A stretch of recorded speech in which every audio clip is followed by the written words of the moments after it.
Rita, the voice keeps plaguing us. Now a Melbourne Council seems to have forgotten that we had a referendum last year where 61% of the population said no thanks. Well, yes, Melbourne City Council are not happy with their war against Australia Day. They've now decided they're just going to disregard the opinions of the state because the majority of Victorians did vote no against the voice. And Melbourne City Council, really, it's bigger than just the residents of that area and the businesses in that area. It represents Victoria, Melbourne as the capital.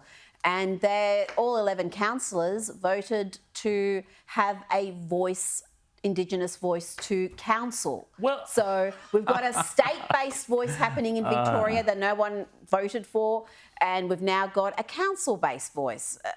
Why bother having a $400 million referendum just to ignore the wishes of the public? Well, Rita, can you explain this to me, though? Because, you know, we're talking about a city council, a local government area. Their responsibility is all the, you know, the roads, the rates, the rubbish, that sort of thing.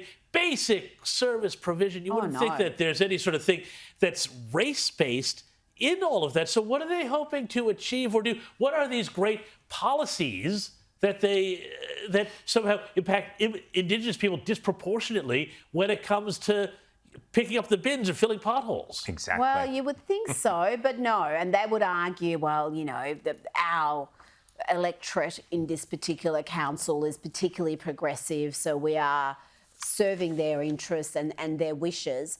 But it's just more divisive political games, like you said, really not sticking to their lane of what they're supposed to be. And this is what we keep getting with councils. They're full of these people with delusions of grandeur, people who are not in state parliament, aren't in federal parliament, but they want to keep making points about national and international issues. And this should be a national issue, should not even be state, let alone council. Well, it's not only in Melbourne Council, it's South Australia. They're also trying to do the voice madness. We'll be speaking shortly to a young Liberal there in South Australia. That'll be Nicola Centofanti. She'll be coming on the show shortly, and Alex Antic later on in the show. So lots to talk about there.